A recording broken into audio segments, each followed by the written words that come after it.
And if they don't disarm, we will disarm them. And it'll happen quickly and perhaps violently. Now, I have a feeling that I'm not the only one who, as soon as this Gaza peace deal or ceasefire went through, thought to himself, this can't be the end. I know it's not the end. Now, I know that the hostages are home. Families are reunited. We celebrate for the folks who finally get to be with their children and those who get to give a proper burial to their children who were taken from them. But I just happen to be the kind of guy who, when somebody tells me who they are and what they're going to do to me or to anybody else around me, I believe them. I'm the sort of guy who goes, hey, this guy said that he wants to take my life. I believe this guy. I'm calling the police. That's me. I'm that guy. I'm not the guy who goes, yeah, well, you know, I know they say they want to erase the Jewish people from existence. And of course, then follow up with us as Christians and all the rest who do not submit to their God, Baal. But maybe they don't mean it. You know, I'm not the Catarlsons of the world.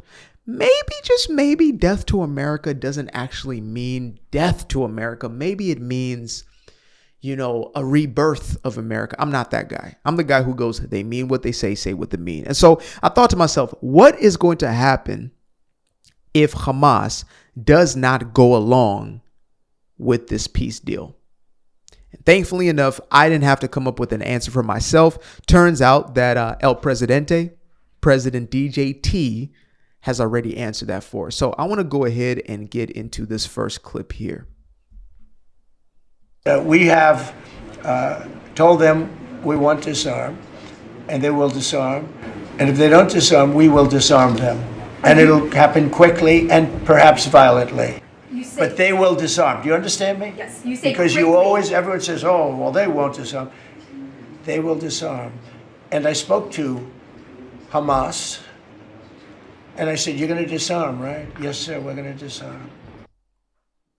I believe that's exactly how it happened, mind you. Hello, this is DJT. Is this Hamas? Hamas. Is this Hamas? Will you disarm? Hello? This Trump? Yes, we will disarm. We are disarmed right now. There is no arm. We don't even have arms. We have no hands. We might not even have legs. We disarm this leg, whatever you need, Mr. President. Okay, as long as you disarm. There will be no trouble if you disarm. That's exactly how that call went down. That's what they told me. They will disarm or we will disarm them. Got it? Okay. What is next. the deadline you're going to put on that? You say quickly, sir. Sir, you said quickly, but what is the deadline you're going to put on that before you take period action? of time. Pretty quickly. Mr. A President. reasonable period of time. Congratulations. Okay, I get it. All right. So if Hamas decides to get active, then they will quickly be disarmed. If they circle back, they will be disarmed. Now, look, I am not fooled by the perception of peace that is going to make its way into our world, I believe, relatively soon. I believe that there are the peacemakers, such as President DJT. I believe there are genuine people looking for peace. But I also understand that prophetically, scripturally speaking, there will come a period of fake, faux peace. Because when it's all said and done, there is only one true peace and Prince of Peace. That is Yeshua, the Mashiach, Jesus, the Christ, the Messiah. He is the Prince of Peace who will bring an everlasting peace to the world. No man can bring this peace, and many will come in the name of this peace. I bring you peace, peace to the world, man. Yeah, it will be a fleeting one. But for the time being, we're thankful that it is here. However, I believe that we must also be honest about the nature of the beast, the nature of the creature that we're currently dealing with. And I'm speaking now, of course, from a spiritual context, but these are human beings who have opened themselves up to evil spirits, demonic entities. You may believe that this is just something out of a token book or, some fairy tale of sorts. But turns out that the spiritual world is very real. And the ones who know that are the ones who are behind these evil attacks. They're praying to their God. They're praying to that spirit in order to help them to completely erase and eradicate the Jewish people and then everybody else in the way. Frankly, if they were close enough to us and they had the gonads to do it, they would have come after us in the same way. But they know that they got to approach us a little differently as far as, the global context goes. But don't ever get that twisted. What we're dealing with is a group of people who have been rejected even by those around them because they are a liability. They are dangerous and their culture is degenerate from the inside out. I put out a video speaking of the quote unquote Palestinian culture. And this is really not just a rehashing, but a furthering of that point. And somebody in the comment section said culture, ... And I say, yes, culture. Because your culture informs how you move through life, what you believe, what you do and do not do. Why do you have kids who are willing to drive through innocent people, blow themselves up, etc., on the behalf of their own quote unquote nation? That is a culture that has ingrained these ideas into their psyches, a culture that has informed their worldview. What's the worldview? The Jew is the enemy. And we're going to get to a video that illustrates this best. But before we do, I want to get to our main man today, Dan Bongino, America's personal Rottweiler, Danny boy. Shout out to Dan Bongino, man. He's always kept it real, and thank God that he is a part of our current administration. Even disagreements with Israel about their internal politics. Some people like Bibi, Benny Gantz. I get it. Whatever. You do. The Supreme Court thing was it was a huge deal. The lefties. I'm not talking about it. I'm talking about basic humanity. 1947 to 68. Who had the West Bank? Oh, the Jordanians. How come there's no Palestinian state? The answer is because the Arabs hate the Palestinians too. They can't stand them. Egypt tomorrow. Y'all heard that, right? The people they came from directly want nothing to do with them. Have you seen Egypt's borders between them and them?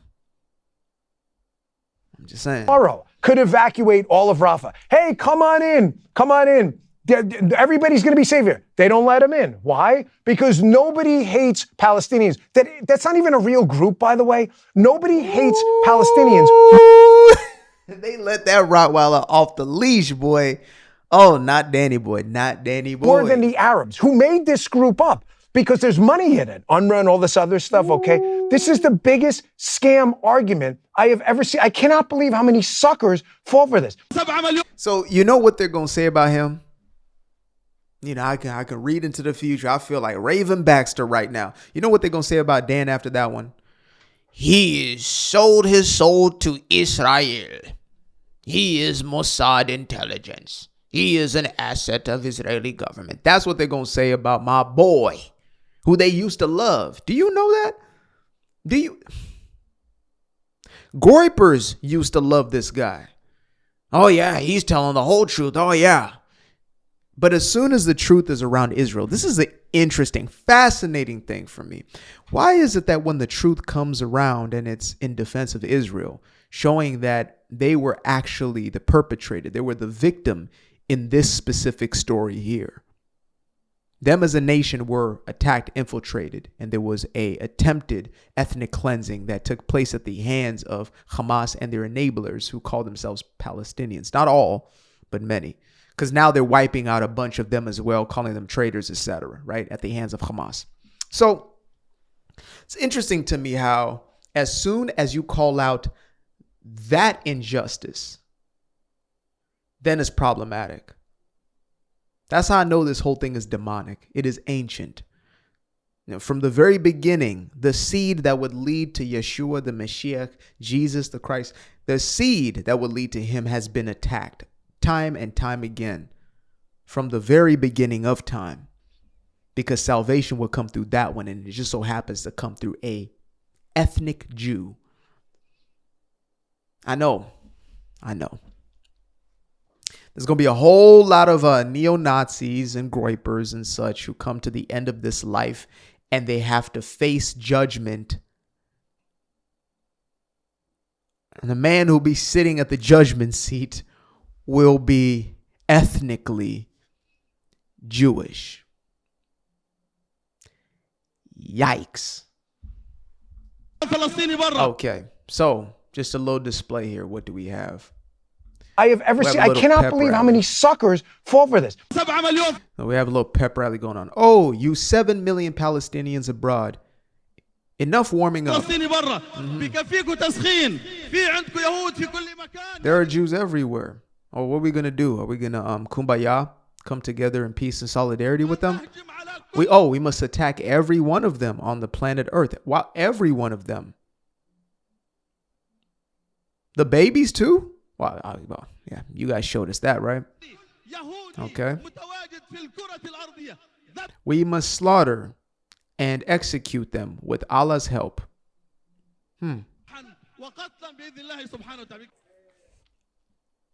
With Allah's help. So who is Allah? Who is this? Who is this Allah? I might have to do just a video. Who is this Allah that is going to help to massacre the Jewish people? Who is this guy? Maybe he's I don't know, possibly a principality, fallen angel, a demon. Maybe he's Baal. I mean, he's into a lot of the same sort of activities, right? You know, one says, forgive your enemy. Bless those who curse you. And the other goes, I kill you. It's crazy. That's actually insane. Now, this final clip is a Tommy Robinson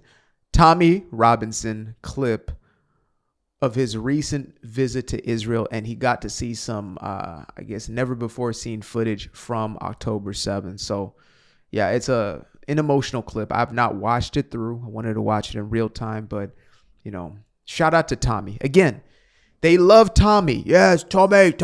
All right, Tommy. Yes, freedom, you know, Union Jack. They love Tommy until he tells the truth about this issue. Go figure. We love the truth as long as it's not about the Jew. We love the truth as long as it's not about the Jew. But it's not about the Jew. So Tommy's been right about a lot of things, and this just so happens to be one. You don't hate them enough. We don't hate them enough. I don't think that anyone understands what the mindset is of Hamas, who Hamas are. And that must, it's only an incredibly frustrating thing if you watch that and you understand that they're celebrated in our capital city. And whilst they're celebrated, the police didn't enforce any law against them celebrating. Prescribed terrorist organisations were continually celebrated every single Saturday for a year after that. The next week, in fact, in the first 48 hours, they were out marching in celebration across the West. And you have to see those two young boys, their dad's in front of them. The mum then turns up. She's trying to get them. And then it's horrible, man. They go into the kitchen, they're hurt. And the jihad is just standing there, sipping Coke, sipping a bottle of Coke. The kid's on the floor, and then the little boy's trying to help the other boy. The other boy's lost his eyesight in one eye, and then the big brother's trying to help him. Yeah. I just don't think that when we hear or you see the news or you see the media, you see the portrayal given. You need to watch those videos, and you need to understand what the people living here in. I've said this for a while at this point. It should be mandatory watching for everybody in the West. Mandatory. I don't believe in most things being forced. I believe in this one being forced. If that footage was to be seen, then you will differentiate between the two groups of people that exist on this earth, because nobody would be ignorant anymore. You would now have those who have humanity still intact, and they would realize that they have been lied to and they've been on the wrong side of this thing. And then you would have those who are evil, given over to a reprobate mind, who see good as evil and evil as good, who have no problem with this sort of manifestation of darkness. As a matter of fact, they're willing to defend it. Right? In the same way, those who were dancing on Charlie Kirk's grave, the ones who celebrated when he was executed, that sort of spirit is the same spirit that occupies those who have seen the footage and continue to be advocates of it. This in these civilian areas face, because the people just over that fence in the neighbourhood next door, which is what you can see how close it is. There's no big fortified separation. There's just a little fence, and there's a mile. Yeah, and then you understand how those people think. You know the Blackland Theatre, you know Nice, you know the Manchester Arena bombing, you know all the attacks on Westminster Bridge. Do you know all the Al Qaeda attacks? All of these are the same mindset, but there's an entire army. An army. We've got handfuls of these successful terror attacks. There's an army, or there was an army. Thankfully, many of them have been killed. But there was an entire army stationed on that border, on that border, on that border, that wished to come into this country and rape and pillage their way through if they were successful. And they were successful on October 7th. But yeah, I think everyone should have to watch that film. I think everyone should have to watch that film. Agreed, indeed. And by the way, him speaking of how there was armies on every single side, in essence, there was, I believe, Hezbollah was on one side. It just so happened that Hamas jumped early. They jumped the gun early. So it was supposed to be a flank attack. That's why I call it exactly what it is, an attempted genocide of these people. Imagine being gaslit to that level. Somebody robs your house and they come to your house and they say you robbed somebody. You got robbed and they're saying you robbed that person. That's the level of gaslighting taking place here. And it's been taking place for the last 2 years. So, yeah. Dear Western world, dear United Kingdom, all the way here to the newly discovered land, right? Baby America. Please remember that without God, all of this is possible. Without the true living God as the foundation, you will be taken over by your enemies. They will consume you. When you allow God to be in the back seat and instead you want to drive, you are going to face this sort of vulnerability. When you no longer have a reverence for the true and living God, you are susceptible. You are open, you're vulnerable. And the hands of another God will destroy you. We have to repent. We have to come back to faith. We have to understand that this is the foundation. We have to understand that this is the foundation, folks. It is not a, well, I get to it when I get to it. Oh, yeah, God, yeah. Yeah, oh, yeah, Jesus. Yeah, Jesus is cool. Nice little tweet. Jesus is king. Christ is king. Okay, back to my latte. No problem with a latte, by the way. Or even your avocado toast or, whatever else you got going on.